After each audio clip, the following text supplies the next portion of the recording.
Nunca he podido olvidar la imagen de aquel viejo rebozo gris. Era lo único que mantenía calientes a Elena y a su hijo en medio de la gélida noche de invierno en el patio trasero de mi casa. Mientras yo levantaba mi copa de vino junto a la chimenea, ella abrazaba fuertemente al bebé contra su pecho, con sus manos encallecidas por el agua de fregar, acariciando suavemente la frente de su hijo, susurrando una canción de cuna entrecortada. No había resentimiento, solo una resistencia silenciosa. Ese canto débil despertó la parte humana que había estado dormida en mí durante los últimos 35 años. A menudo me pregunto, ¿qué tan lejos está la distancia entre mi mundo y el de ella? Geográficamente, desde mi fría mansión en Polanco hasta los intrincados canales de Xochimilco, solo toma poco más de 1 hora en coche. Pero en cuanto al destino, es todo un abismo que yo, alguien nacido en cuna de oro, nunca me había inclinado para ver. Hasta ese día. Más tarde, cuando Elena me lo contó, pude visualizar completamente aquella mañana. Eran las 4 de la madrugada de un día de diciembre, cuando la niebla de los viejos canales de Xochimilco se colaba por cada grieta de las paredes de ladrillo sin enjarrar. Mientras yo aún dormía profundamente entre sábanas calientes y colchones suaves, Elena ya había despertado. Las campanas de la iglesia de San Bernardino de Siena sonaban a lo lejos, graves y solitarias, anunciando la misa temprana. Elena se estremeció. El frío del invierno mexicano penetraba su piel a través del delgado camisón. No se atrevía a encender la luz por miedo a gastar electricidad. Solo encendió una pequeña vela en un rincón de la habitación. La llama parpadeante proyectaba sombras en la pared manchada, iluminando el uniforme negro de empleada doméstica con el delantal blanco perfectamente planchado, colgado solemnemente en el respaldo de una silla de madera. No era solo ropa, era su escudo para entrar en mi mundo, su única fuente de sustento en ese momento. La noche anterior, Elena casi no había dormido. El pequeño Mateo, su ángel de apenas 8 meses, estaba sacando sus primeros dientes de leche.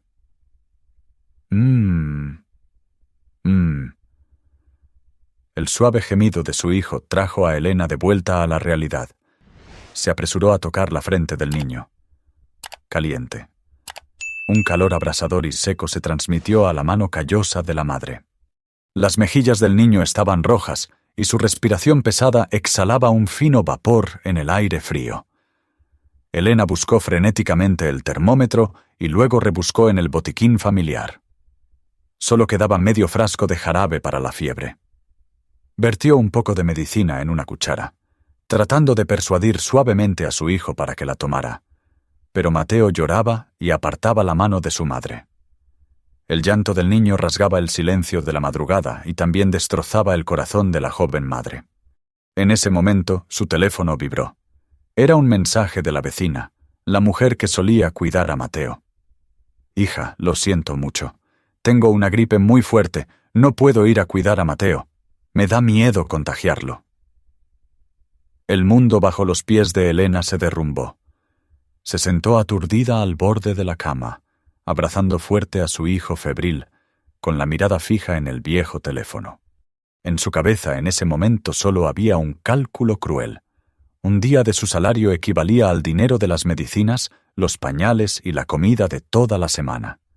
Si faltaba al trabajo, ¿cómo sobrevivirían ella y su hijo? Reuniendo todo su valor, Elena llamó a mi ama de llaves. «Doña Carmen». Puedo imaginar el tono de Carmen en ese momento.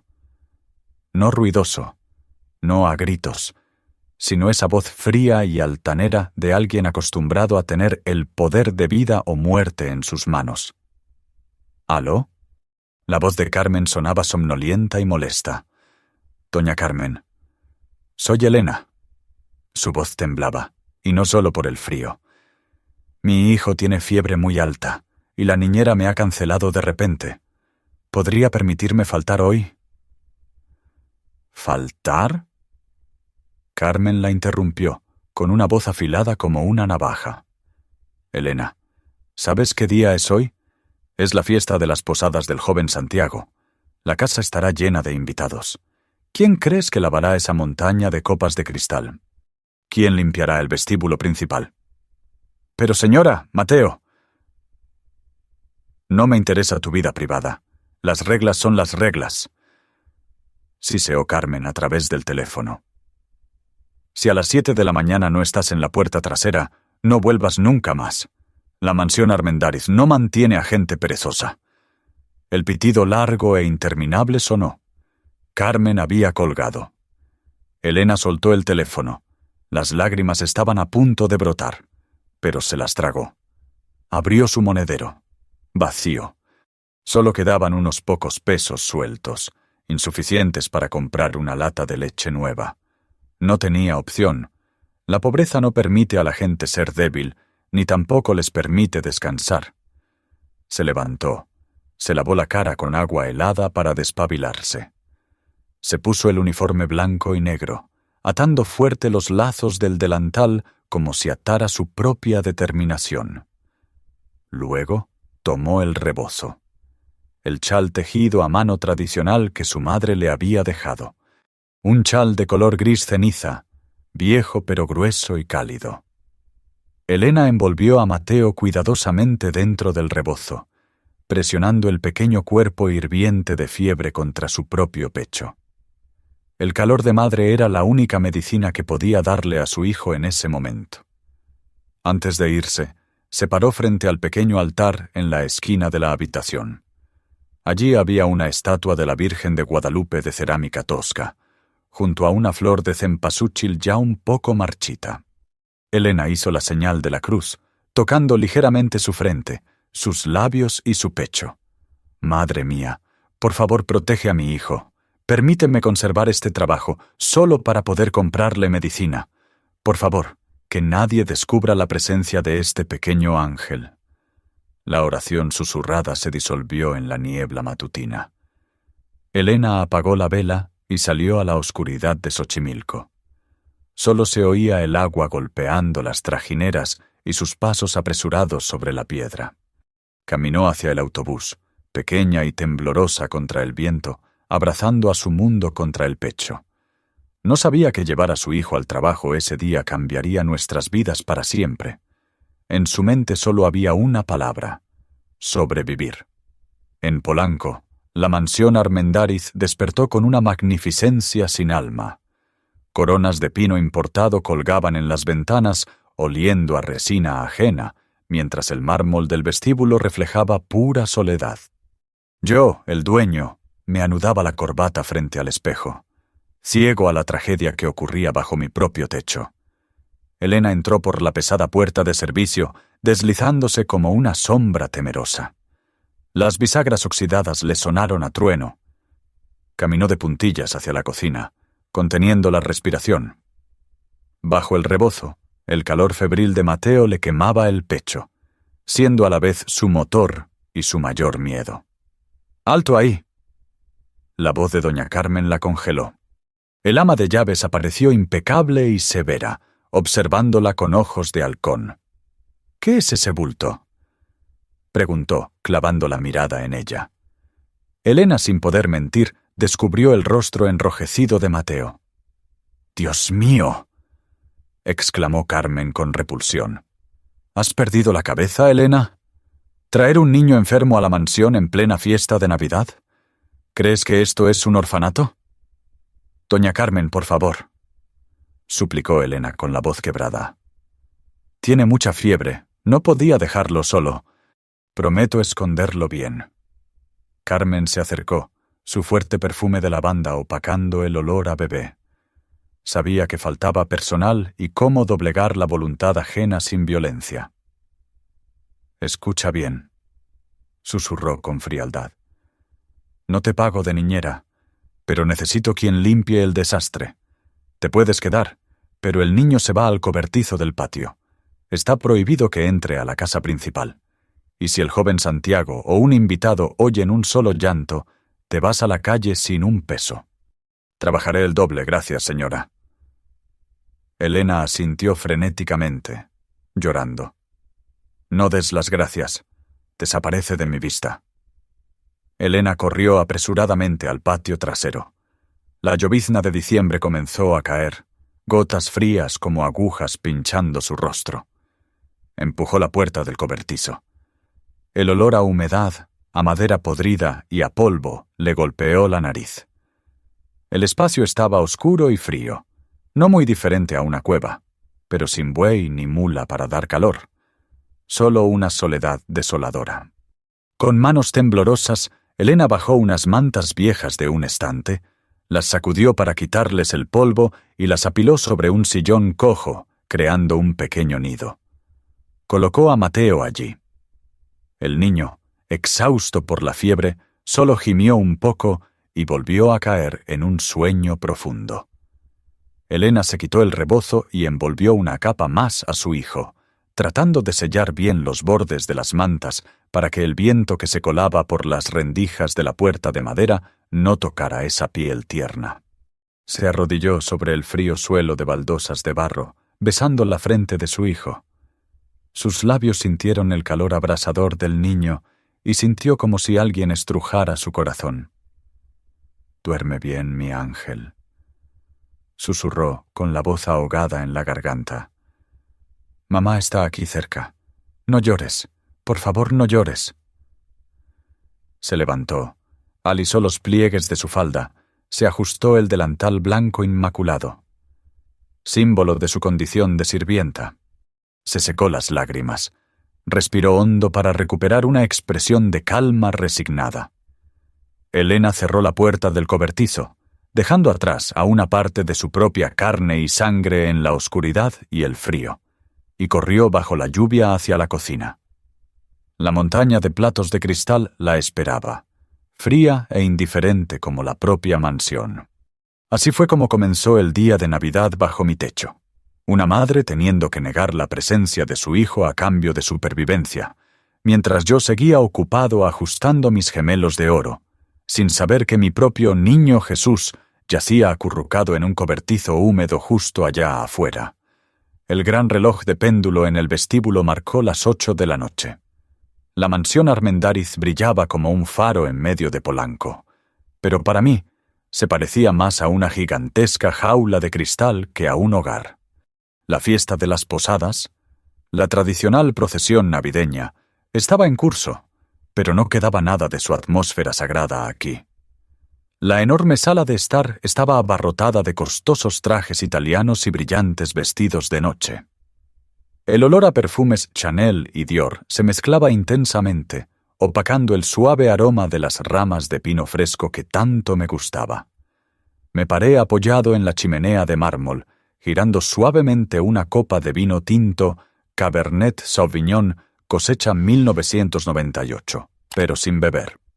El líquido carmesí se mecía en la copa como reflejando el hastío que subía por mi garganta. Santiago, ¿has oído noticias sobre el proyecto del puerto en Veracruz?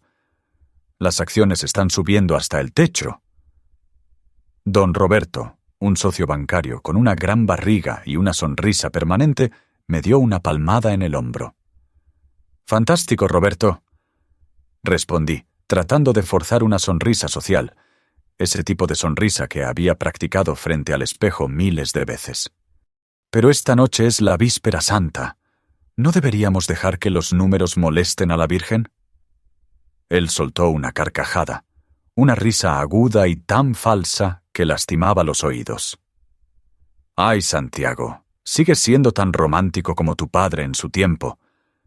En esta ciudad, el dinero es la única religión, hijo». Asentí levemente y me excusé para retirarme. Sentía que me asfixiaba. Aquí, entre cientos de personas brindando, nadie me preguntaba si extrañaba a mi madre, quien había fallecido justo en Navidad hacía 10 años. Nadie hablaba de familia, de reunión. Solo hablaban de fusiones, de vacaciones en Aspen y de cómo evadir impuestos legalmente, extraños bajo el nombre de amigos. Me abrí paso entre la multitud, dirigiéndome hacia las puertas francesas de cristal que daban al corredor trasero. Tan pronto como la puerta corredera se cerró a mis espaldas, cortando la música jazz y el ruido caótico, solté un largo suspiro. Afuera ya había empezado a llover. La lluvia nocturna de México no es ruidosa como la lluvia tropical. Es persistente, fría y cala hasta los huesos. Salí al porche y encendí un cigarrillo. La llama del encendedor cipo brilló y se apagó, dejando solo el punto rojo parpadeante en la punta del cigarro y el humo blanco y delgado subiendo, mezclándose con la llovizna. Me apoyé en la barandilla de piedra, mirando hacia el vasto jardín sumido en la oscuridad. Las bugambilias, que de día eran tan vibrantes, ahora colgaban oscuras como fantasmas tristes. Este silencio era lo que anhelaba, pero al mismo tiempo denunciaba mi soledad extrema. Lo tenía todo: dinero, poder, fama, pero en la noche de Navidad estaba aquí de pie, fumando solo, viendo la lluvia caer sobre estatuas de piedra sin vida. De repente fruncí el ceño. Entre el sonido de la lluvia repiqueteando en las tejas y el susurro de las hojas, un sonido extraño se coló en mis oídos. No era el maullido de un gato callejero, ni el silbido del viento por una rendija. Hum, hum, una tos seca, débil, sonaba como un pajarito herido tratando de respirar, seguida de un sollozo, entrecortado, tratando de reprimirse pero incapaz de ocultar el dolor. Entrecerré los ojos mirando hacia donde provenía el sonido. Era el viejo cobertizo ubicado en la esquina más lejana del patio trasero, donde los viejos robles daban sombra. Ese lugar era un cuarto de tiliches lleno de polvo y cosas olvidadas, donde el frío se sentía más intenso que afuera. ¿Por qué habría ruido allí a esta hora? Iba a ignorarlo, pensando que quizás era una alucinación por el alcohol y el cansancio. Pero el llanto sonó de nuevo, esta vez un poco más claro. Cuá, cuá. Mi corazón dio un vuelco. Era el sonido de un niño. ¿Un niño? ¿En ese cobertizo húmedo y ruinoso? ¿En medio de esta noche de lluvia helada? El cigarro en mi mano cayó al suelo. La brasa se apagó en un charco. Un mal presentimiento mezclado con curiosidad y un impulso indescriptible me hizo dejar la seguridad del corredor.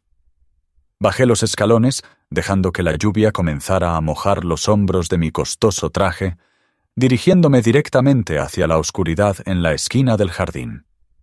Algo me llamaba. Una verdad desnuda estaba acurrucada esperando que yo la descubriera, justo en la casa donde creía conocer cada rincón.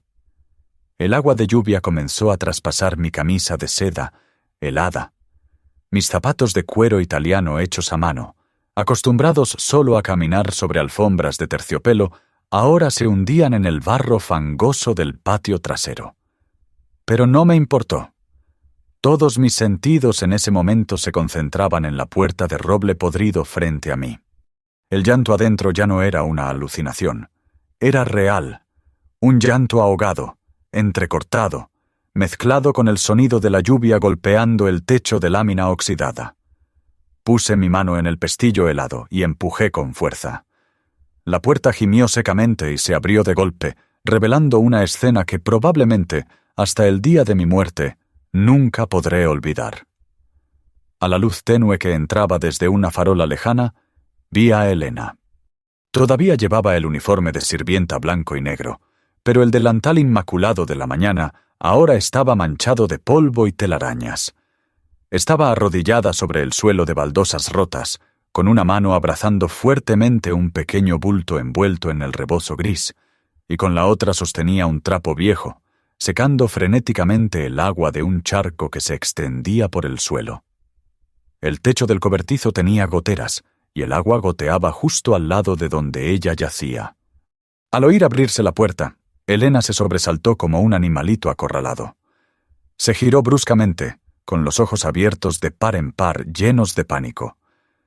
Cuando se dio cuenta de que la persona que se alzaba en la puerta era yo, el dueño de esta mansión, su rostro perdió todo rastro de sangre. Señor. Su voz se quebró, temblando violentamente. Elena se apresuró a inclinarse, con la frente casi tocando el suelo, sus manos aún aferradas al bebé contra su pecho como queriendo ocultarlo de mi vista. «Por Dios, señor, por favor no me despida», sollozó, con las palabras atropelladas por el pánico. «Lo limpiaré todo ahora mismo. El niño solo lloró por accidente. Le taparé la boca ahora mismo. Por favor, señor, necesito este trabajo, por favor». El llanto del niño en sus brazos se elevó de repente, rasgando la cortina de lluvia. El pequeño Mateo, abatido por la fiebre y asustado por la angustia de su madre, lloraba desconsoladamente. Me quedé clavado en el sitio. Las súplicas de Elena eran como cuchillos cortando mi orgullo. Ella no me pedía perdón por haber roto las reglas. Ella me estaba pidiendo el derecho a vivir. Ella me tenía miedo a mí poder, más de lo que temía al frío, al hambre o a la enfermedad. El lujo de la fiesta de las posadas en la casa principal de repente se volvió grotesco y extremadamente cruel ante la escena de esta madre arrodillada en un charco de lodo. La ira no apareció en absoluto. En su lugar, una sensación dolorosa y sofocante subió por mi garganta, dolor por compasión y dolor por vergüenza. Me avergonzaba de mi propia indiferencia. Me avergonzaba de que mi enorme techo de miles de metros cuadrados no tuviera ni un lugar decente para albergar a un bebé recién nacido. Entré rápidamente, con el agua de lluvia goteando de mi cabello a mi frente. «No te disculpes». Mi voz sonó ronca, quebrada. Me arrodillé justo frente a Elena, sin importarme que el barro ensuciara mis costosos pantalones de vestir. Extendí la mano y toqué el bulto del rebozo.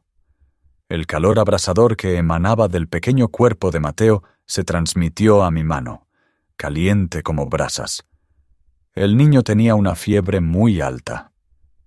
«El niño está ardiendo», susurré, sintiendo que mi corazón se encogía. Elena seguía temblando. Las lágrimas mezcladas con la lluvia manchaban su rostro demacrado. Me miró, sin atreverse a creer lo que estaba sucediendo. Ella esperaba un regaño, una orden de despido cruel como Carmen había amenazado. Pero yo hice lo contrario. Me quité mi saco. El saco hecho a la medida, de lana cashmere de primera calidad, ese que orgullosamente llevaba para mostrar mi clase. Ahora lo puse sobre los hombros de Elena y envolví también al pequeño Mateo. «¿Nadie va a ser despedido, Elena?» «Nadie», dije, con voz firme pero lo más suave posible, tratando de calmar el miedo en sus ojos. La ayudé a levantarse. Sus piernas estaban entumecidas por el frío y por estar arrodillada tanto tiempo. Se tambaleó a punto de caer. La sostuve firmemente por los hombros, transmitiéndole un poco de calor y estabilidad. «Pero», doña Carmen dijo.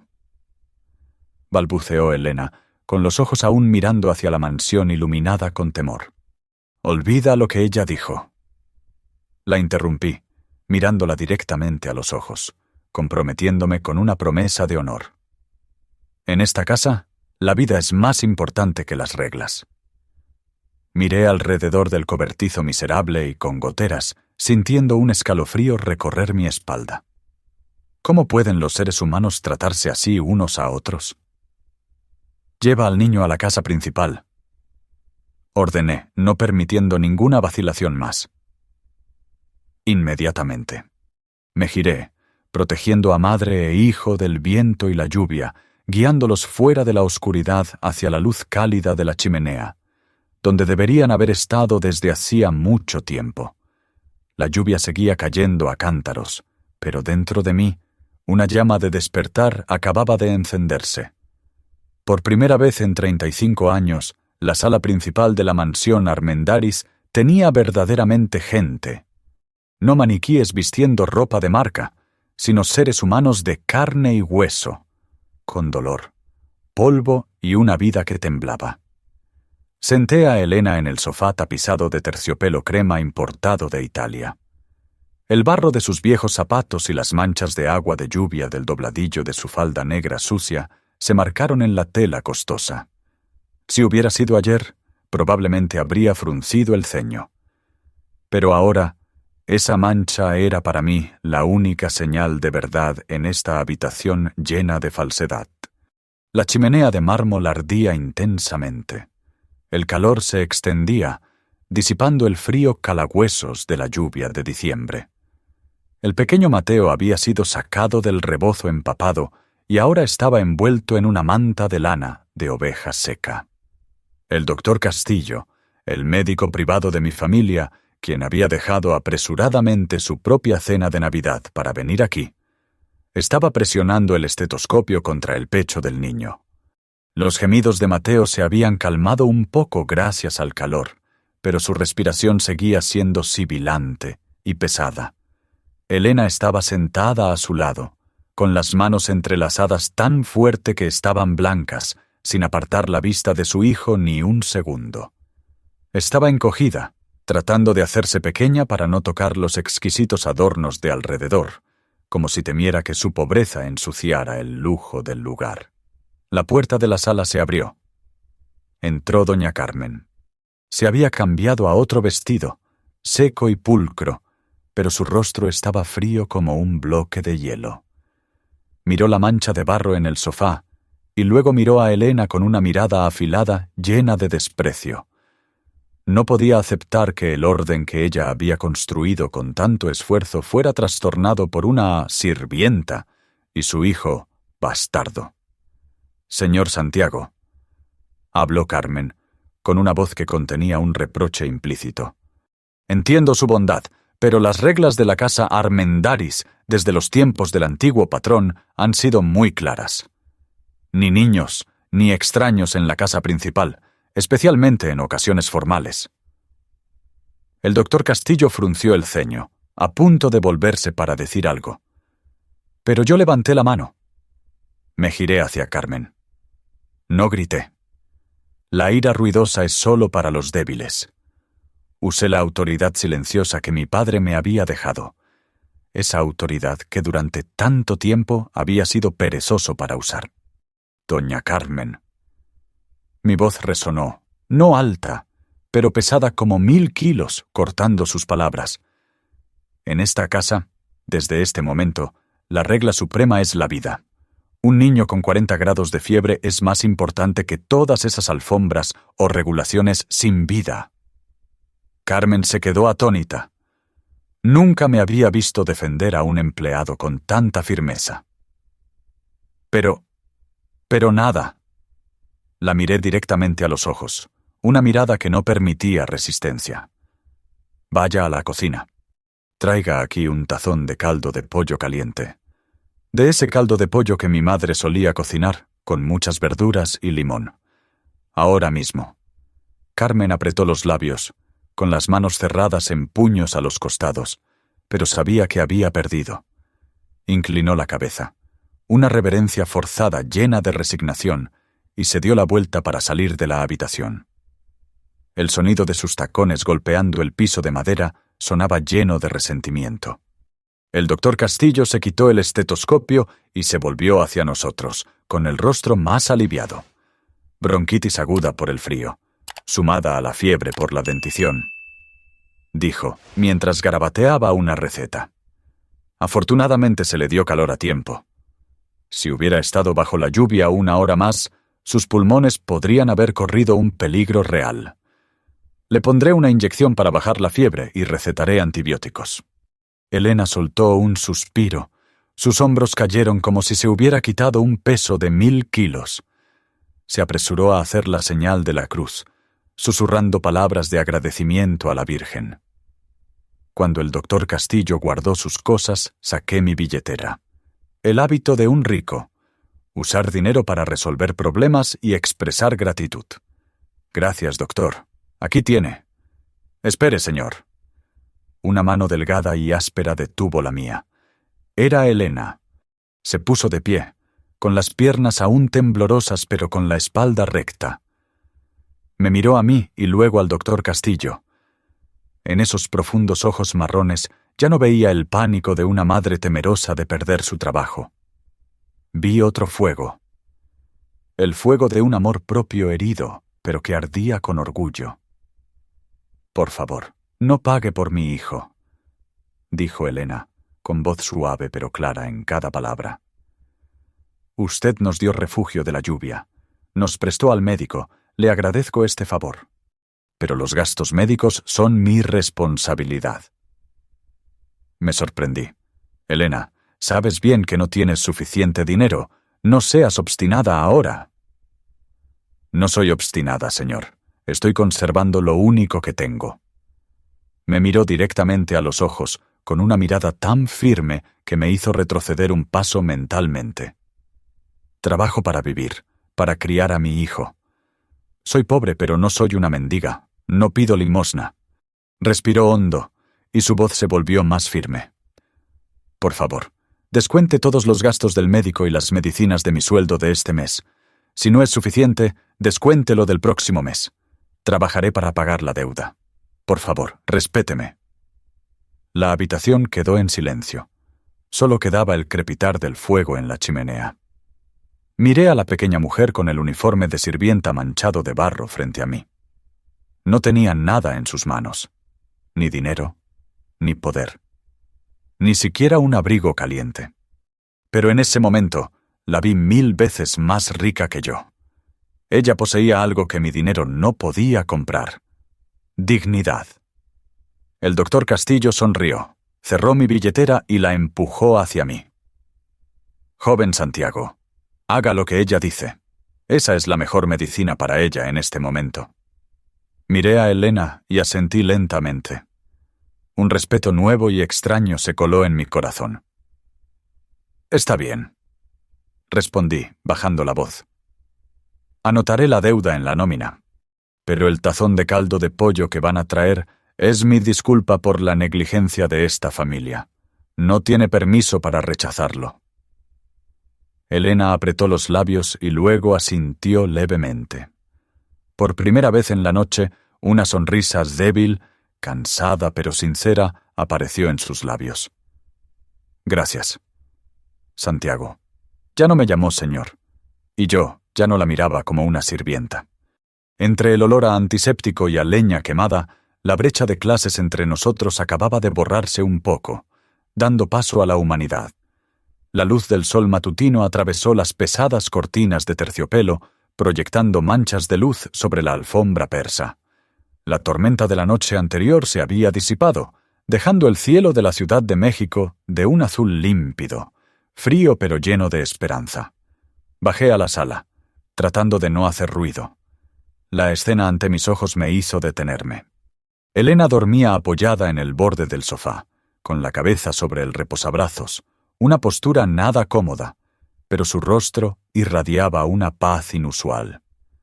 En la cuna improvisada hecha de mantas de lana, el pequeño Mateo dormía profundamente. Su respiración era regular, sin el aterrador sonido sibilante de la noche anterior.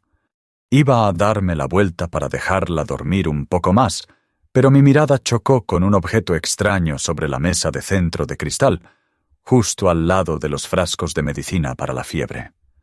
No era un trapo ni un plumero. Era un libro. Con curiosidad lo tomé. La portada estaba desgastada y rasgada, con las esquinas dobladas de tanto hojearlo. Contabilidad básica 1. Abrí la primera página.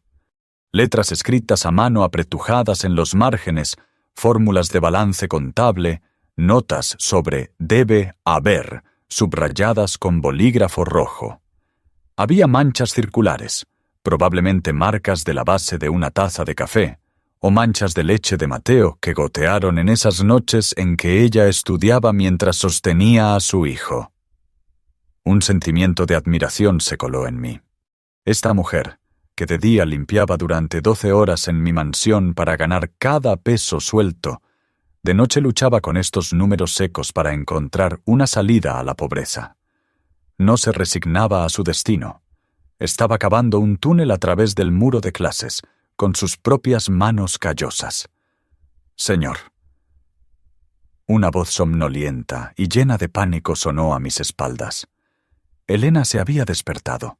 Se levantó de un salto, arreglándose el cabello, con la cara roja al ver que yo sostenía su libro.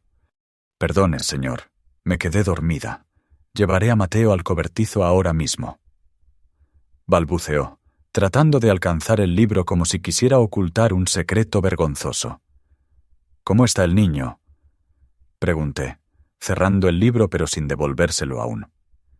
Sí, la fiebre le bajó desde las 3 de la mañana. Gracias a Dios y gracias a usted. Elena bajó la cabeza, jugueteando con su delantal. La miré directamente a los ojos y levanté el libro. ¿Cuánto tiempo llevas estudiando esto? Elena vaciló y luego respondió en voz baja. 2 años. Estudio en el sistema nocturno. Pero últimamente he estado muy ocupada, así que el progreso es un poco lento. Asentí y puse el libro sobre la mesa. Una idea surgió en mi mente. No fue el impulso de la lástima, sino el cálculo de un hombre de negocios que ve un potencial desperdiciado. Mi empresa de transporte estaba llena de empleados perezosos, tipos con títulos bonitos pero sin la meticulosidad y lealtad, cosas que yo creía que a la mujer frente a mí le sobraban. Elena, dije cambiando mi voz al tono tranquilo de los negocios. No necesito una empleada doméstica que sepa contabilidad, pero mi empresa necesita a alguien que sepa valorar los números. Ella levantó la vista, con los ojos abiertos de par en par, aturdida. Mi departamento administrativo tiene una vacante de asistente de captura de libros. El trabajo es muy aburrido. Ingresar facturas, verificar y conciliar deudas, organizar archivos, pero no requiere que limpies pisos ni laves platos. Hice una pausa para que ella entendiera, y luego continué dando cifras concretas. El único lenguaje que garantiza confianza en este momento. El salario inicial es un 20% más alto que tu salario actual de empleada doméstica. Horario de oficina de 8 de la mañana a 5 de la tarde. Y lo más importante, tú. Enfaticé. Este puesto viene con seguro social, IMSS, completo para ti y tus dependientes. Es decir, el pequeño Mateo. Elena abrió la boca asombrada. Vi su pecho agitarse fuertemente. Seguro médico. Ese era el boleto dorado para los trabajadores pobres como ella. Significaba que Mateo recibiría atención médica gratuita, vacunas y cuidados, sin que ella tuviera que arrodillarse a suplicar a nadie. Las lágrimas comenzaron a subir a sus ojos, pero levanté la mano para detenerla. No quería una gratitud sensiblera. Quería un trato justo. No celebres todavía. Mi voz se enfrió un poco, más estricta. Esto no es un regalo de Navidad. Esto es una oportunidad de negocios. No te contrato por lástima hacia ti o tu hijo. Te contrato porque vi las notas en este libro. Tienes pensamiento lógico. Me acerqué mirándola desafiante. Sin embargo, para obtener el trabajo, debes pasar una prueba de habilidades en Excel el próximo lunes. Si fallas, volverás a ser empleada doméstica, o serás despedida si doña Carmen así lo desea. ¿Te atreves a apostar? Le estaba dando una caña de pescar, pero ella tenía que demostrar por sí misma que era lo suficientemente fuerte para sostenerla. Elena se secó las lágrimas. Respiró hondo y se enderezó. La debilidad de la madre preocupada por su hijo enfermo de la noche anterior había desaparecido, dando paso a la determinación de una mujer parada frente a la puerta que cambiaría su vida. Sé usar la computadora, señor. Aunque las máquinas del centro de estudios son muy viejas, he practicado mucho. Su voz ya no temblaba. Acepto el desafío. No lo decepcionaré. Bien. Sonreí levemente, una sonrisa de verdadera satisfacción. Ahora lleva a Mateo a la cocina para que coma un poco de atole. Rosa está esperando. Elena cargó a Mateo, abrazando el libro de contabilidad contra su pecho junto con su hijo. Se inclinó para saludarme. No la reverencia de una sirvienta, sino la inclinación de una empleada ante su jefe. Cuando su figura desapareció tras la puerta, caminé hacia la ventana, mirando el jardín bañado por el sol. Por primera vez en años, sentí que acababa de hacer la inversión más rentable de mi vida. No solo salvé a un niño, acababa de despertar a un ser humano. El lunes llegó con una atmósfera diferente a la mansión Armendáriz. El olor familiar a cera para pisos seguía flotando, pero el orden de la casa había sido alterado por una nueva presencia. Yo estaba en la escalera de caracol, con una taza de café de olla humeante en la mano, observando en silencio a la mujer que entraba por la puerta trasera. Era Elena, pero no la Elena de los días anteriores. El uniforme de empleada doméstica negro con el delantal blanco, la vestimenta que marcaba la sumisión, había desaparecido. En su lugar, vestía una camisa blanca de manga larga y un pantalón de vestir negro. Reconocí esa camisa. El cuello estaba un poco raído, y el blanco de la tela se había tornado marfil debido al tiempo y a los meticulosos lavados a mano. El pantalón parecía un poco ancho en la cintura pero corto en el dobladillo, revelando unos zapatos de tela viejos. Seguramente era ropa comprada en el tianguis de segunda mano, o alguien se la había regalado, pero estaba planchada tan perfectamente que ni una sola arruga se atrevía a existir. No la llevaba como quien lleva ropa vieja, sino como quien viste una armadura de honor. Elena respiró hondo, aferrando con fuerza el bolso desgastado que contenía su lonchera y el libro de contabilidad, preparándose para entrar a mi zona de oficina en casa. Pero doña Carmen ya estaba parada allí bloqueando el paso. La vieja ama de llaves cruzó los brazos sobre el pecho, con la mirada recorriendo el atuendo de Elena como si estuviera viendo una mancha en un mantel caro.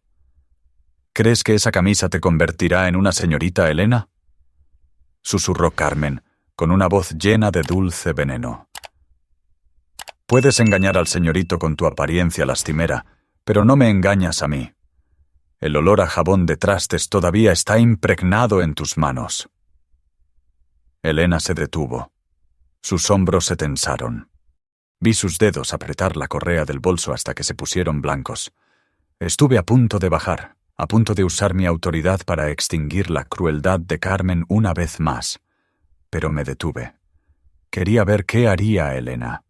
Si quería sobrevivir en este mundo, tenía que superar esas burlas por sí misma.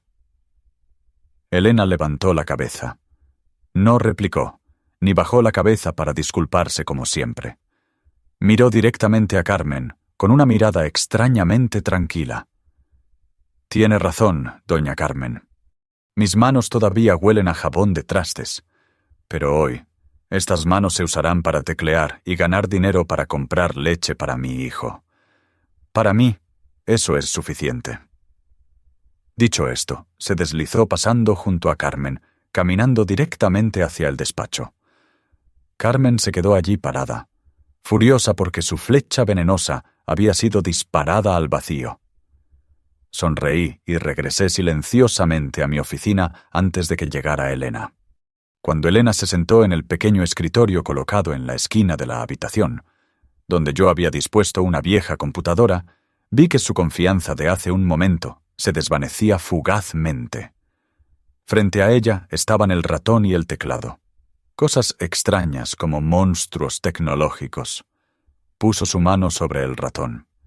La mano áspera, agrietada por los productos químicos de limpieza, temblaba ligeramente. Hizo clic, torpe y desmañadamente. Fingí leer documentos, pero mis ojos seguían mirándola de reojo.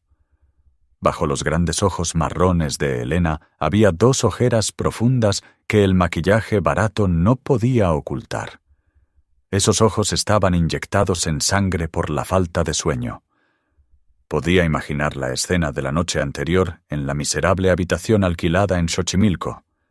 A las 2 de la mañana, cuando todo el mundo dormía profundamente, Elena seguía despierta. Con una mano sostenía a Mateo que lloraba por la picazón de las encías. Con la otra pasaba las páginas de un manual de informática prestado de la biblioteca. Sin computadora para practicar, tal vez había dibujado un teclado en un cartón, y luego tecleaba con sus dedos callosos sobre él en la oscuridad, susurrando de memoria cada función sum, lookup y if. Ese esfuerzo no era ruidoso, era silencioso, doloroso y resiliente. «Señor», habló Elena, con la voz un poco quebrada pero llena de determinación, «estoy lista para recibir los datos. Por favor, indíqueme por dónde empezar. Cerré la carpeta, caminé hacia ella. Ya no había distancia entre amo y sirviente, solo la distancia entre un maestro y una alumna ansiosa por cambiar su vida. Empieza por aquí, Elena. Señalé la pantalla. La columna A es la fecha. La columna B es el monto. Recuerda, la computadora no tiene sentimientos, pero es muy justa. Si ingresas lo correcto, dará el resultado correcto. Al igual que la vida. Elena asintió. El sonido del tecleo comenzó a sonar. Lento, vacilante, pero sin detenerse. Fue el sonido más hermoso que había escuchado en esta casa en muchos años. Pasó una semana.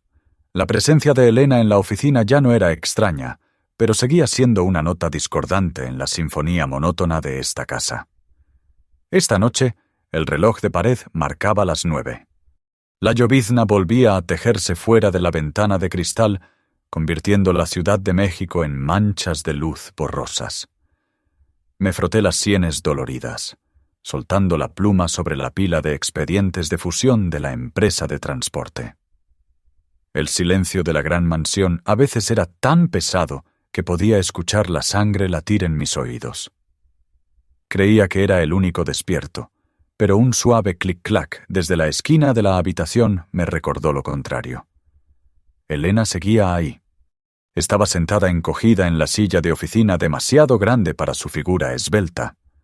La luz de la pantalla de la computadora se reflejaba en su rostro, resaltando sus rasgos cansados pero altamente concentrados. Estaba revisando cada línea de la hoja de cálculo de Excel, sus labios se movían calculando mentalmente. Su dedo índice se deslizaba sobre la pantalla como si temiera perder algún número. «Elena», dije con la voz ronca por haber hablado poco en todo el día. «Vete a casa. Ya has pasado 4 horas de tu hora de salida. No pago horas extras por la terquedad». Elena se sobresaltó y levantó la cabeza. Sonrió. Una sonrisa tímida, pero que había perdido el miedo del primer día. «Termino enseguida, señor. Es solo que... encontré una diferencia de 50 pesos en la factura de gasolina del mes pasado. Quiero averiguar a dónde fueron». 50 pesos. Una cantidad menor a la propina que le dejo al aparcacoches. Pero para ella era precisión, era responsabilidad. Suspiré, a punto de levantarme para irme, cuando un olor extraño golpeó mi nariz. No era olor a tinta y papel, ni olor a perfume caro o al café expreso amargo de mi cafetera automática de miles de dólares. Era olor a canela, olor a piloncillo, olor a barro, a leña, a las mañanas sencillas en los mercados tradicionales.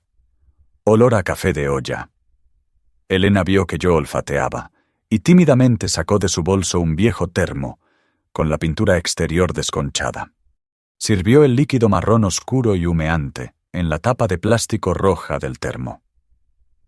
«Señor, ¿le gustaría probar un poco?». Dudó al extenderme la tapa de plástico. «Hace mucho frío y se ve cansado.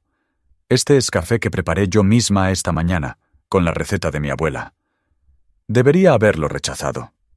Un millonario no bebe café sobrante de una empleada en una vieja tapa de plástico.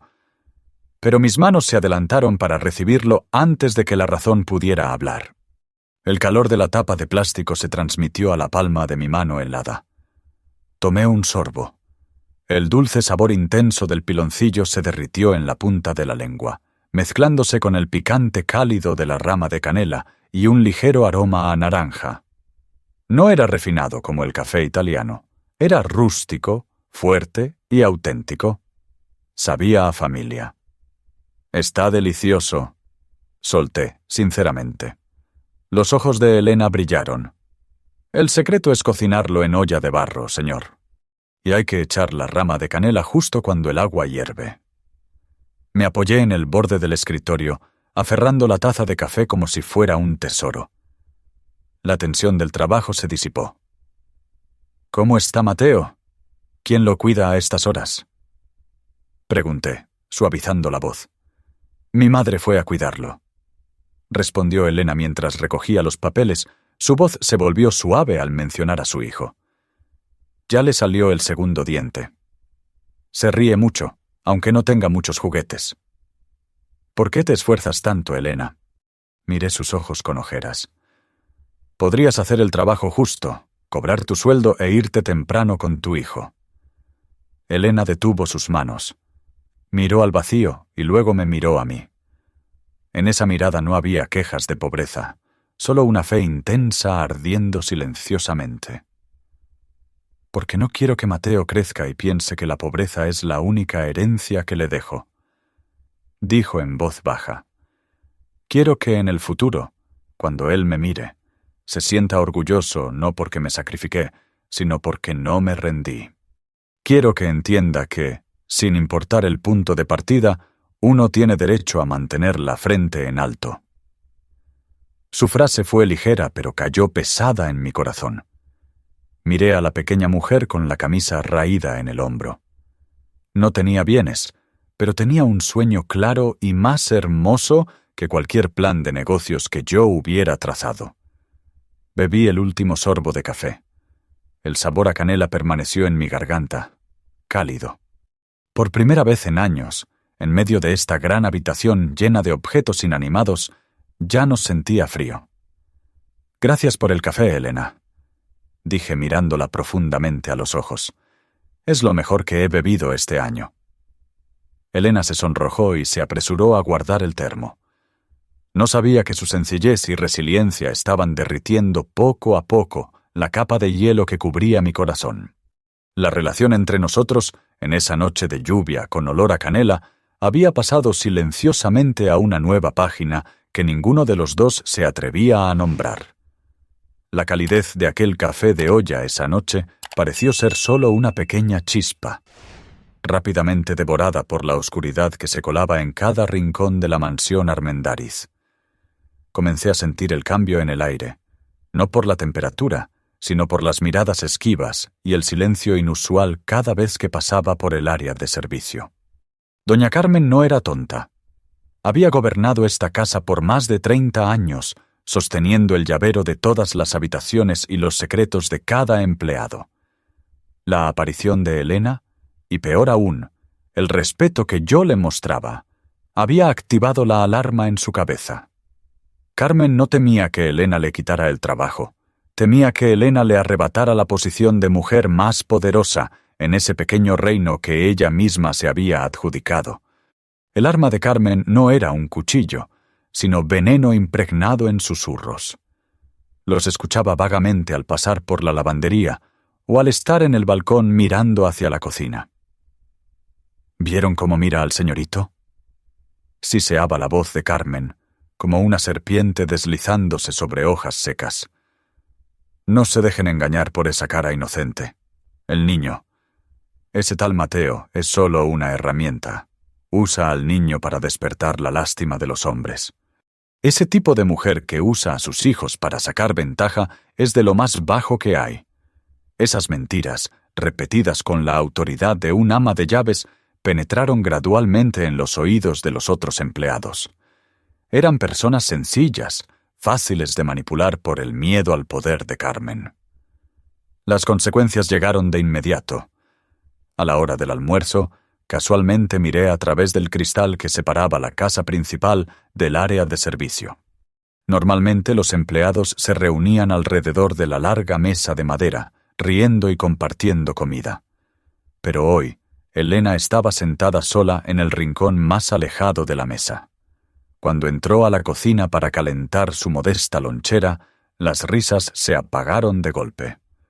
Rosa, la cocinera que solía ser alegre y que le había dado galletas a Mateo a escondidas, ahora bajaba la cabeza, ocupada limpiando la estufa para evitar la mirada de Elena.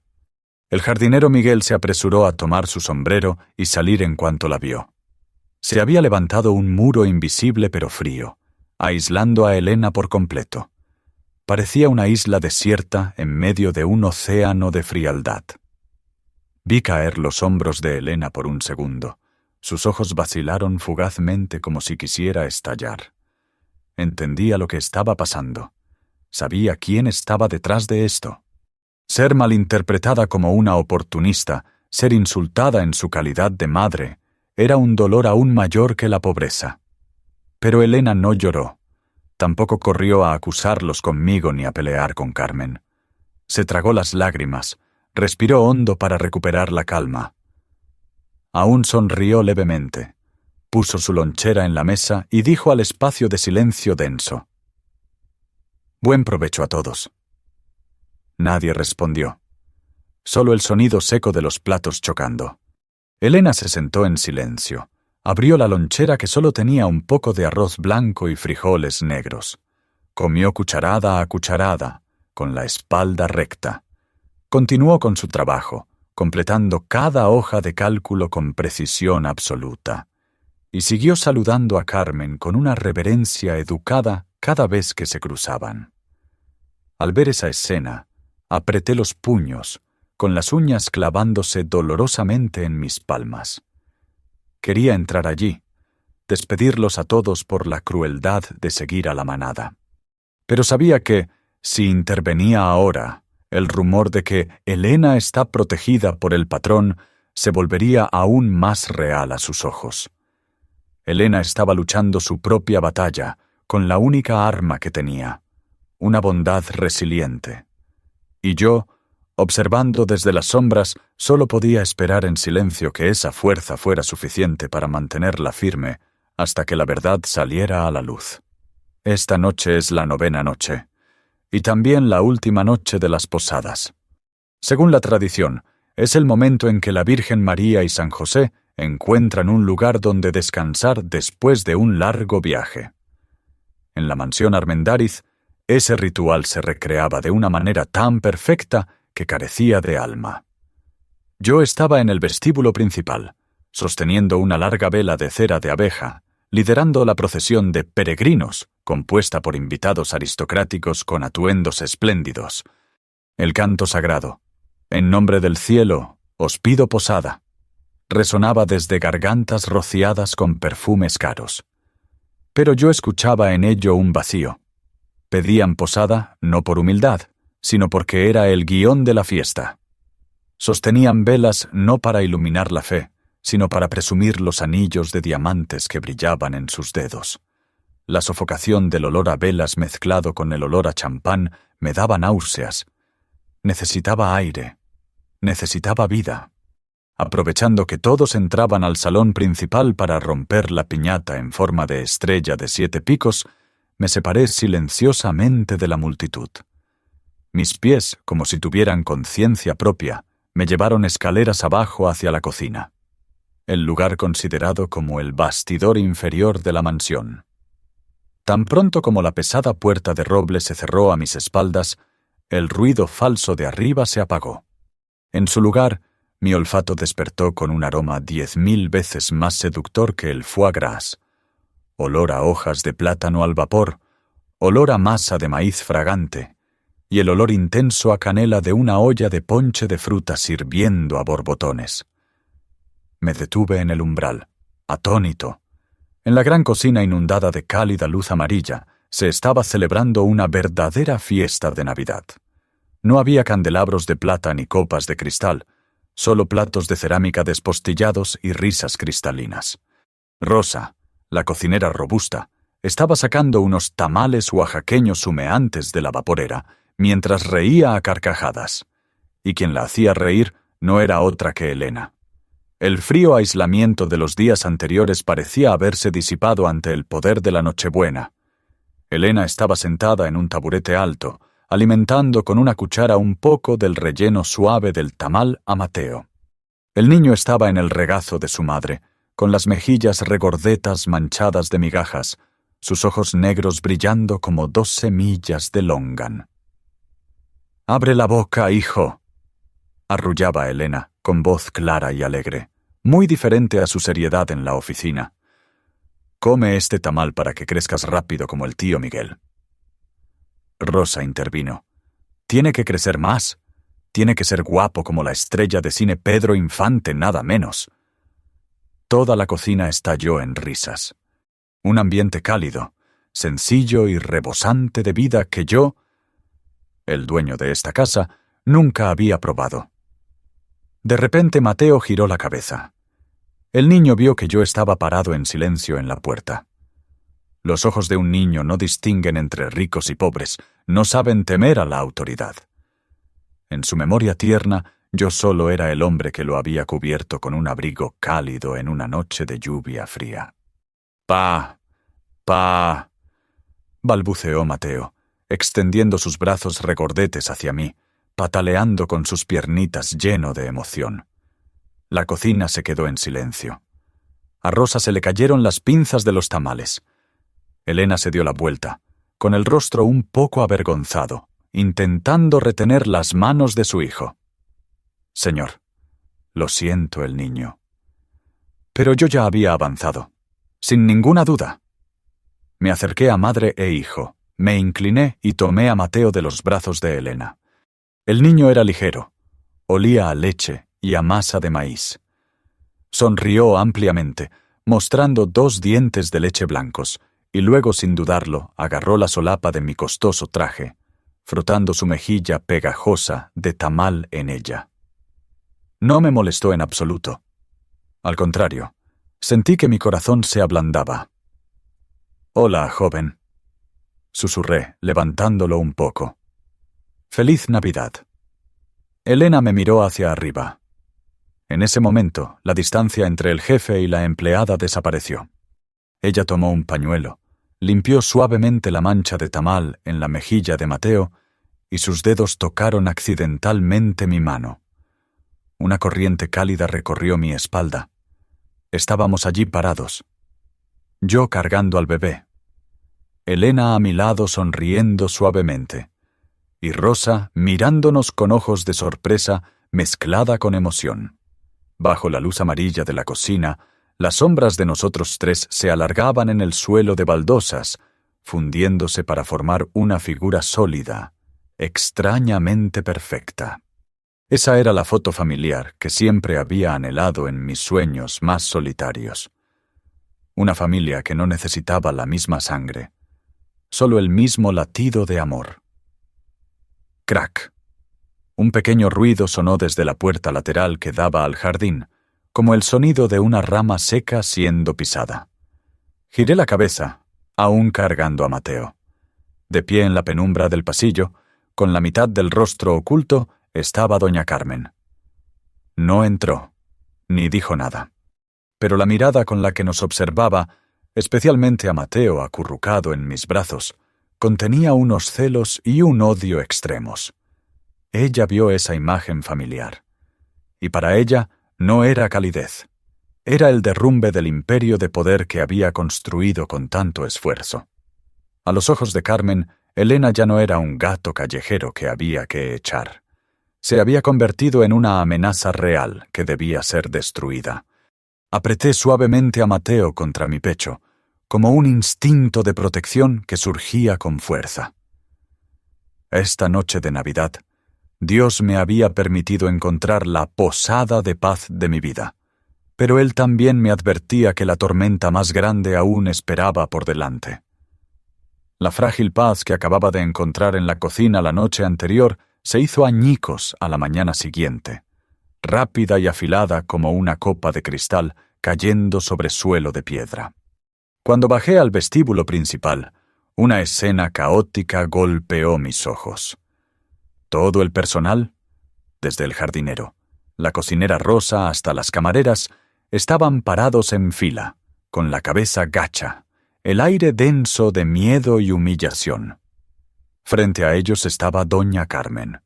Parecía un general castigando a soldados desertores.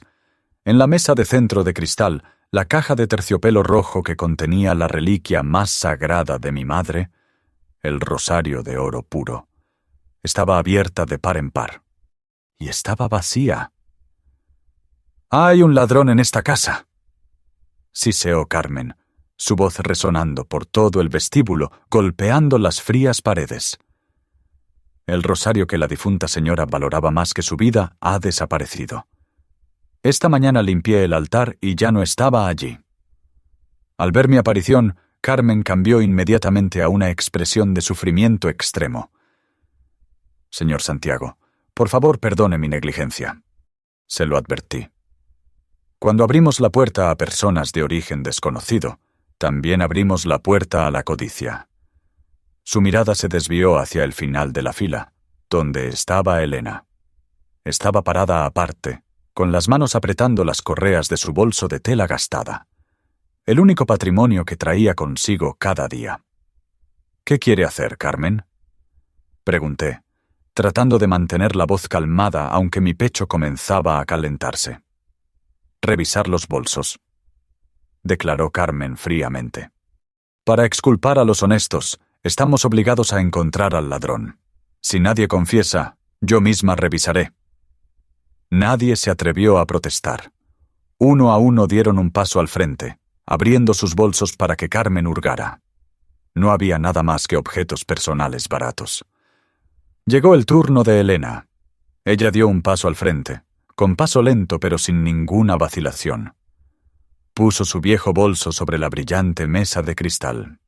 El contraste entre el bolso de tela descolorida y el lujo de la habitación era amargo. Carmen sonrió con desdén, poniéndose unos guantes blancos como para evitar ensuciarse, y luego vació bruscamente el bolso de Elena boca abajo. Libros, una caja de lápices de colores, un biberón vacío de Mateo cayeron desordenadamente. Y luego, ¡clac! Un sonido metálico pesado resonó. Desde el compartimento secreto del bolso roto, el rosario de oro se deslizó, quedando perfectamente acomodado entre el montón de pertenencias pobres, brillando cruelmente bajo la lámpara de araña. Un grito ahogado de horror se escuchó de parte de Rosa. Todas las miradas se volvieron hacia Elena, asombradas, decepcionadas y acusadoras.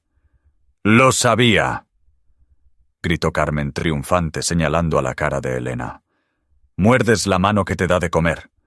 El Señor le dio medicinas a tu hijo, te dio trabajo, y así es como pagas el favor, robando una reliquia sagrada de una difunta». Me quedé paralizado. Mi corazón se encogió. Mi razón gritaba que esto era absurdo, pero la evidencia estaba allí, clara. Miré a Elena, esperando una explicación o una lágrima de súplica. Pero no. Elena no lloró. Tampoco se arrodilló. Su rostro palideció por el shock, pero muy rápido. Respiró hondo y se enderezó. Se estiró para parecer más alta que Carmen, más alta que la humillación que la rodeaba. No miró a Carmen, no miró el rosario. Se giró, mirándome directamente a los ojos. Esos ojos marrones eran claros, sin una pizca de culpa. Santiago. Llamó mi nombre, por primera vez omitiendo el título de señor, poniéndonos en la posición de dos seres humanos iguales. Puede registrar mi bolso, pero no puede registrar mi conciencia, señaló el rosario. Su voz sonó firme, sin temblar en absoluto. Soy pobre, Santiago, eso es cierto. Necesito dinero, eso también es cierto, pero temo a Dios. Cada noche le enseño a mi hijo a rezar antes de dormir. Nunca, y nunca dejaré que estas manos toquen algo que no me pertenece. Porque si lo hiciera, ¿con qué cara miraría a los ojos de Mateo? Hizo una pausa, con la mirada resiliente clavada profundamente en mi alma. Si cree que yo tomé ese rosario, llame a la policía. Estoy lista para ir a la cárcel, pero no aceptaré la culpa por algo que no hice, ni siquiera media palabra. Todo el vestíbulo quedó en silencio sepulcral. El silencio no era por miedo a Carmen, sino por la conmoción ante la fuerza interior de esta pequeña mujer. Su dignidad irradiaba una luz cegadora, opacando incluso el brillo dorado de aquel rosario. La miré, y en ese momento supe que no necesitaba ninguna coartada. Le creía. No porque la amara, sino porque la respetaba. «¡Llamen a la policía! ¡Hay que llamar a la policía inmediatamente!». El grito de Carmen rasgó la atmósfera tensa. Sacó su teléfono, presionando con fuerza la pantalla con un regocijo indisimulado. A sus ojos, Elena ya era un cadáver flotando, y ella solo estaba realizando el ritual para empujarla al abismo final. Elena seguía allí, inmóvil. No miraba a Carmen, ni me miraba a mí. Miraba al vacío. Sus hombros delgados temblaban ligeramente, no por miedo al crimen, sino por la herida de ver su dignidad pisoteada. «Espera». Hablé. Mi voz no era fuerte, pero lo suficientemente fría para hacer que el dedo de Carmen se detuviera sobre la tecla de llamar. Caminé lentamente hacia la mesa de centro, donde el rosario de oro yacía inerte. Lo levanté. La cadena pesaba en mi mano, helada. Este era el recuerdo que mi madre más amaba. Ella solía pasar las cuentas de este rosario cada noche para rezar por la paz de la familia. Llevé el rosario cerca de mi nariz, inhalando muy lentamente. Los recuerdos volvieron. Mi madre siempre olía a azucenas. Y el bolso de tela de Elena, el que la había visto llevar al trabajo todos los días, siempre tenía el olor característico del jabón Zote, ese jabón de lavandería popular de color rosa que usan los trabajadores mexicanos, y olor a la leche de Mateo. Pero el olor que golpeaba mi nariz desde este rosario era completamente diferente. Me volví hacia Carmen. Mi mirada en ese momento ya no era la de un pequeño señorito cuidado por ella, sino la de un hombre viendo a través del alma oscura de la persona frente a él. «Doña Carmen», pregunté con una voz aterradoramente calmada.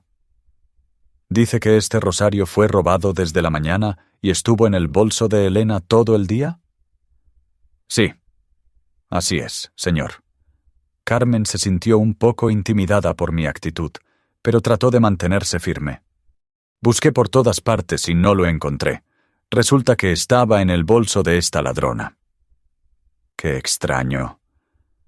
Esbocé una media sonrisa, una sonrisa triste y decepcionada. Si estuvo en ese bolso de tela rústica todo el día, debería oler al jabón de Elena, o al menos a polvo. Me acerqué a Carmen, sosteniendo el rosario frente a su cara. «¿Por qué este rosario huele fuertemente a su perfume de lavanda, doña Carmen? Ese aceite esencial de lavanda francesa costoso que se rocía en las muñecas cada mañana». El rostro de Carmen cambió de color. La gruesa capa de polvo en su cara pareció agrietarse. Yo,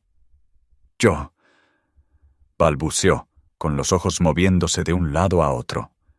Pues hace un momento lo acabo de sacar del bolso de ella. Seguro el olor se pegó en ese momento. Solo un segundo de sostenerlo y el olor puede penetrar profundamente en cada cuenta de madera y en las ranuras de la cadena de oro así. Negué con la cabeza.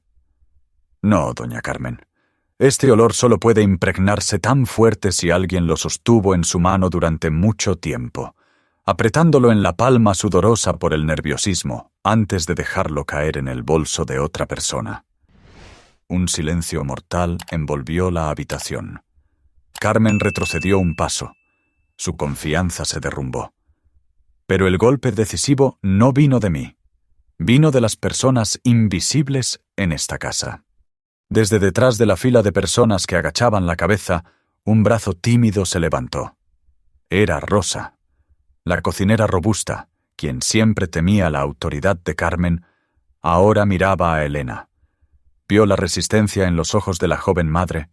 Recordó la escena de Elena compartiendo su escasa comida con el gato callejero detrás de la cocina. Recordó la sonrisa de Elena al elogiar sus tamales la noche anterior. La bondad de Elena había sembrado una semilla de valentía en el corazón tímido de Rosa. «Señor». Rosa dio un paso al frente, arrugando el delantal por miedo, pero su voz era clara. «Yo tengo algo que decir». Carmen se giró bruscamente, mirándola con amenaza. «Cierra la boca, Rosa. No digas tonterías». «No, voy a hablar», gritó Rosa, atreviéndose por primera vez a contestarle al ama de llaves. Se volvió hacia mí, con las lágrimas brotando por la tensión. «Esta tarde, alrededor de las 3, cuando Elena estaba en la oficina con usted, vi a doña Carmen merodeando en el área de los casilleros del personal. Miraba para todos lados muy furtivamente. En ese momento pensé que revisaba la limpieza, pero ahora entiendo». «¡Mentirosa!», bramó Carmen. «Te aliaste con ella». «Yo también lo vi». Una voz grave y profunda resonó. El jardinero Miguel, el anciano con las manos llenas de tierra, salió de la fila. Se quitó el sombrero de paja, mirándome con la seriedad de un hombre de honor. Estaba podando los árboles fuera de la ventana del cuarto de servicio. Vi a doña Carmen abrir el bolso de la señorita Elena y meter algo brillante. Lo juro por mi honor y ante Dios. Carmen se quedó muerta en vida. Miró a su alrededor, buscando un aliado, pero solo encontró miradas frías y despreciativas de las personas a las que había intimidado durante años. Su muro de poder se había derrumbado, no por cámaras de seguridad modernas, sino por los ojos terrenales de personas trabajadoras y honestas. Me volví para mirar a Elena. Seguía allí parada, pero sus hombros se habían relajado. Una lágrima caliente finalmente rodó por su mejilla, la lágrima del alivio cuando la justicia es ejecutada por la humanidad. Miré a Carmen. Mi mirada ya no tenía ni un poco de calidez.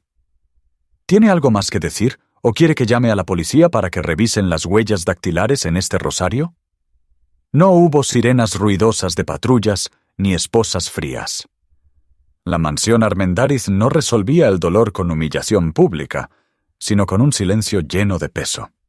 Carmen estaba parada petrificada en medio de la sala, con las manos temblorosas aferradas a la solapa de su traje negro.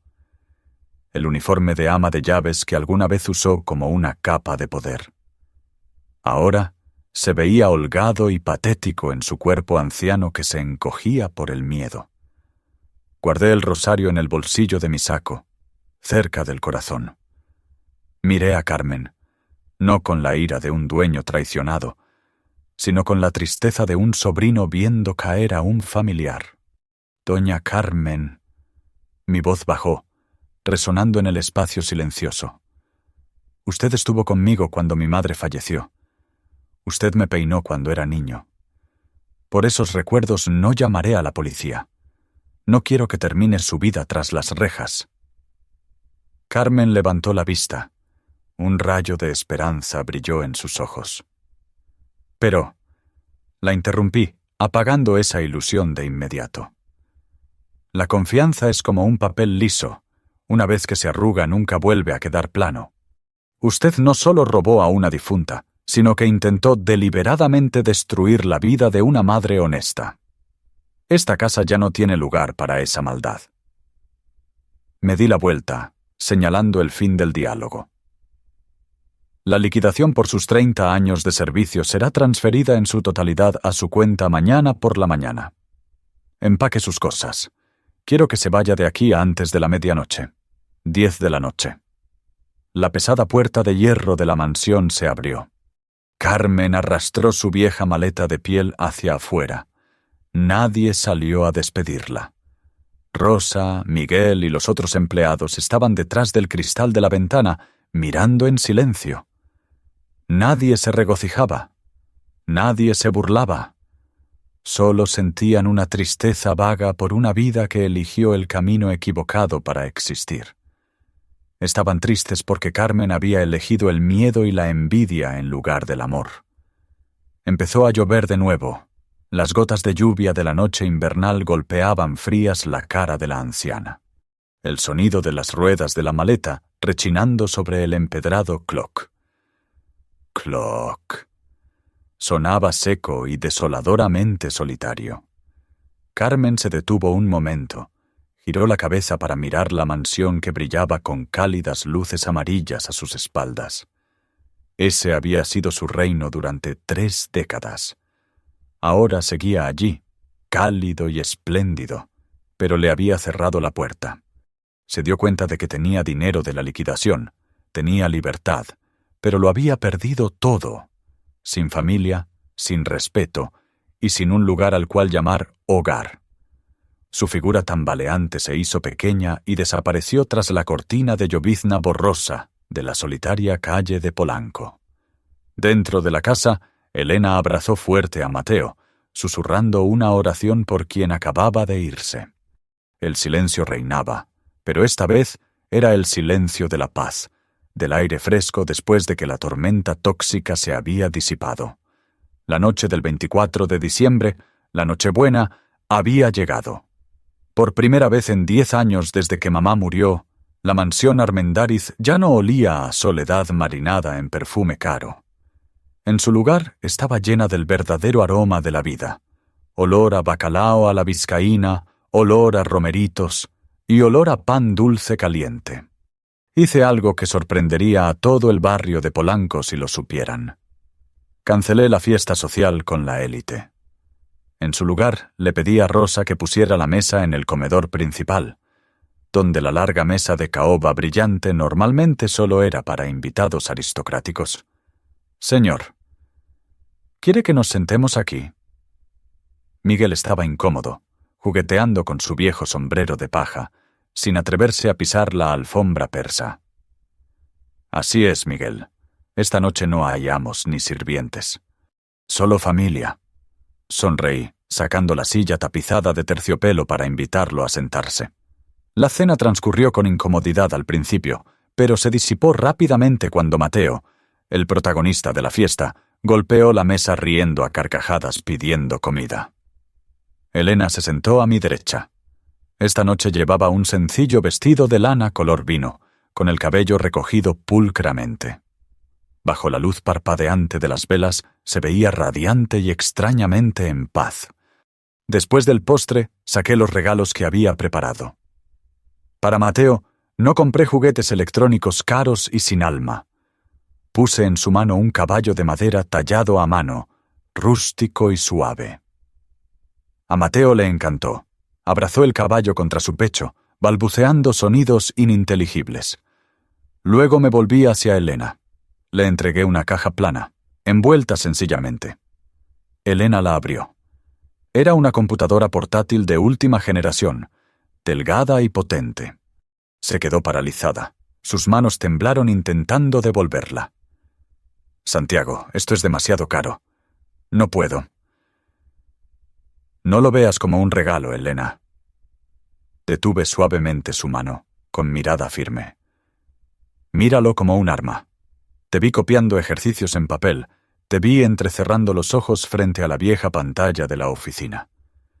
Tienes talento, tienes voluntad, pero te faltan herramientas. Esta máquina te ayudará a terminar tu licenciatura más rápido. Úsala para reescribir el futuro de Mateo». Elena me miró, con los ojos llenos de lágrimas. No se negó más. Entendió que rechazarlo ahora sería un insulto a mi sincera bondad. Acarició suavemente la tapa de la computadora, susurrando: «Gracias. No lo decepcionaré». Cuando las campanas de la iglesia de San Agustín sonaron repicando anunciando la medianoche, todo el grupo caminó junto a la iglesia para asistir a la misa de gallo. La iglesia estaba llena de gente.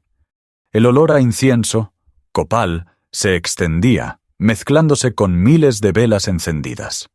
A nadie le importaba si yo era multimillonario o si Elena era empleada doméstica. Ante Dios, todos éramos solo pequeñas ovejas buscando consuelo. Al momento de la comunión, Elena y yo nos arrodillamos juntos en el reclinatorio de madera desgastada. Miré de reojo a mi lado. Elena tenía las manos juntas rezando, los ojos cerrados, su rostro santo y sereno. Estaba rezando por su hijo, por el futuro, y tal vez también por mí. En esta postura de rodillas, nuestra altura era igual. Mi traje italiano caro o su vestido de lana viejo ya no significaban nada. La brecha de clases, esa que Carmen intentó proteger a muerte, se había derrumbado completamente a los pies de la cruz. Yo también cerré los ojos, entrelazando las manos. Por primera vez, después de tantos años persiguiendo números sin alma, realmente recé por algo para mí mismo. «Señor, por favor hazme lo suficientemente digno para proteger la sonrisa de esta mujer y de este niño, no con dinero, sino con mi corazón». Cuando salimos de la iglesia no nevaba en México, pero el viento frío había amainado mucho. Elena caminó pegada a mí para evitar el viento, y en un momento accidental o intencional, mi mano tocó ligeramente la suya, y esta vez, ninguno de los dos la retiró. Simplemente caminamos así, bajo el cielo nocturno estrellado de un nuevo comienzo. 2 años. El tiempo no pasó con el tic-tac sin alma del reloj de péndulo en el vestíbulo, sino que se midió por las temporadas de jacarandas floreciendo y marchitándose en las calles de Polanco y por el cambio milagroso de la mujer a mi lado. La semana pasada me senté en la fila de honor en el auditorio de la Universidad Nacional, UNAM, con el corazón latiendo tan rápido como el día que firmé mi primer contrato millonario. Cuando el nombre Elena Cervantes fue pronunciado y ella subió al estrado para recibir su título de licenciada en contaduría, sentí un picor en la nariz. La Elena de hoy ya no es la mujer tímida con el uniforme blanco y negro manchado de barro de aquel año. Estaba allí parada, con su toga de graduación, con el rostro en alto lleno de orgullo. Los ojos marrones que alguna vez estuvieron oscuros por la preocupación, ahora brillaban con inteligencia y confianza. Era hermosa. Una belleza madura y profunda forjada a través del fuego de la dificultad. En la empresa, ya no es la asistente aprendiz. Elena se ha convertido en una contadora general excelente, la única que se atreve a señalar los errores en los informes financieros de los directores de departamento. Se ganó el respeto con verdadera capacidad, al punto de que nadie recuerda que alguna vez fue empleada doméstica, excepto yo, quien siempre atesora ese pasado como una medalla suya. Y Mateo. Oh, mi pequeño muchacho. Tío Santi, tío Santi. El grito agudo resonó cortando mis pensamientos. Un pequeño tornado se lanzó desde el jardín hacia el despacho, trayendo consigo olor a sol y a hierba recién cortada. Mateo, ahora de casi 3 años, regordete y robusto como un roble joven. El niño ya no es el bebé enfermizo que yacía agonizante en el cobertizo con goteras. Él es el verdadero dueño de este jardín. Corre por todas partes, desde la cocina de Rosa hasta mi despacho, convirtiendo la casa que antes era silenciosa como una tumba en un hogar lleno de risas. Abrí los brazos para recibirlo, levantándolo en el aire. Mateo reía a carcajadas, con sus manitas aferradas a mis hombros con total confianza. «Mira, tío, encontré una mariquita». El niño abrió su mano regordeta para presumir su trofeo. Miré a los ojos del niño, y luego miré por la ventana, donde Elena caminaba lentamente, sonriendo al vernos a los dos. El sol de la tarde teñía de dorado su cabello. Durante 2 años mantuve mi promesa: ser un buen jefe, un buen tío, y mantener una distancia prudente para que ella pudiera estudiar tranquila. Pero ahora, al verla parada allí, radiante y libre, supe que el plazo de la contención había terminado. Esta casa ya tenía risas de niño. Ya tenía el calor de las cenas familiares.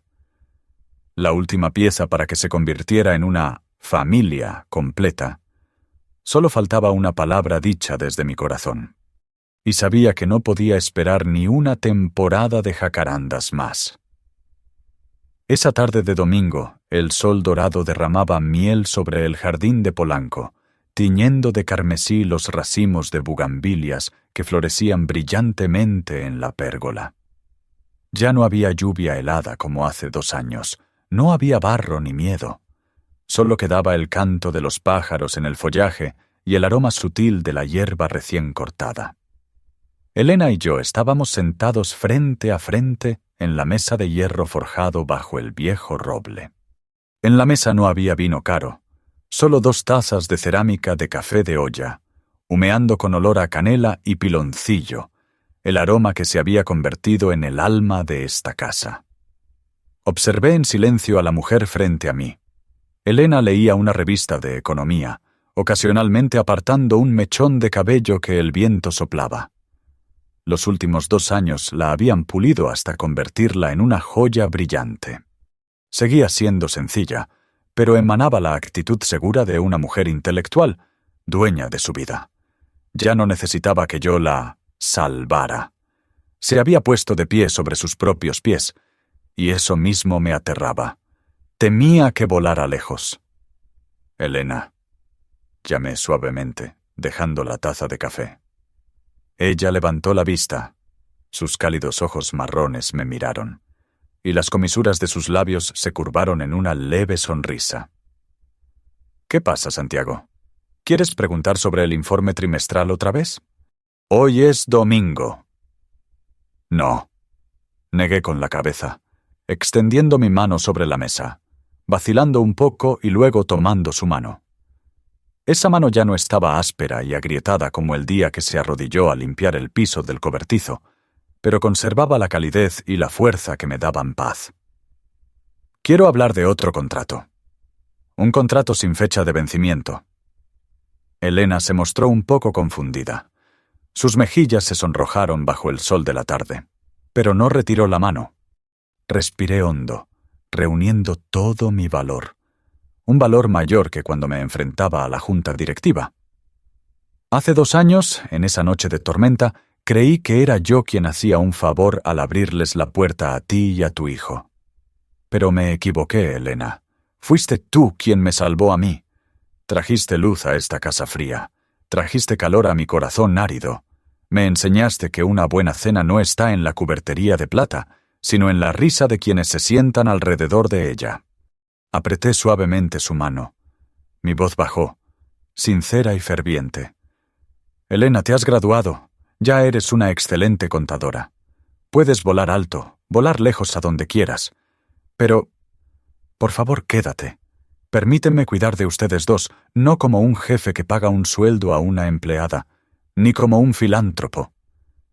Quiero cuidarte como un hombre de familia, como un compañero de vida». El tiempo pareció detenerse. El viento dejó de soplar. Solo quedaba el sonido de mi corazón latiendo fuertemente en mi pecho. Elena me miró profundamente a los ojos. En sus ojos vi mi propio reflejo, no un multimillonario solitario, sino un hombre anhelando amor. «Santiago». Su voz temblaba. Sus ojos brillaban con agua. «Soy una madre soltera. Tengo un pasado. Tengo cargas». «Tienes todo lo que necesito». La interrumpí. «Tienes a Mateo, y tienes el corazón más bondadoso de este mundo. Ese es el mayor patrimonio que quiero proteger contigo». Una lágrima de felicidad rodó por la mejilla de Elena. Ella sonrió. La sonrisa más radiante que jamás había visto, más brillante que el sol de la tarde de México. Giró su mano, entrelazando sus dedos con los míos, firme y decididamente. «Acepto, Santiago, no porque seas rico, sino porque eres el único que me vio cuando el mundo entero me dio la espalda. Acepto». Nos quedamos sentados allí, tomados de la mano, dejando que la emoción se extendiera, curando todas las heridas del pasado. De repente, una risa cristalina rompió el silencio. «La atrapé. La atrapé». Mateo, con las mejillas regordetas sonrojadas por correr, se lanzó desde el césped. El niño sostenía en su mano una flor de margarita silvestre, corriendo directo hacia nosotros como una pequeña flecha. Pero esta vez no corrió hacia Elena. Corrió directo hacia mí. El niño se abrazó a mi pierna, levantó sus ojos negros y me extendió la flor. «¡Papá! ¡Papá Santi! ¡Flor bonita para papá!». La palabra «papá» salió natural, clara e inocente, tanto que hizo que mi corazón perdiera un latido. Miré hacia abajo atónito. Mateo nunca me había llamado así. Para él, siempre fui el tío Santi.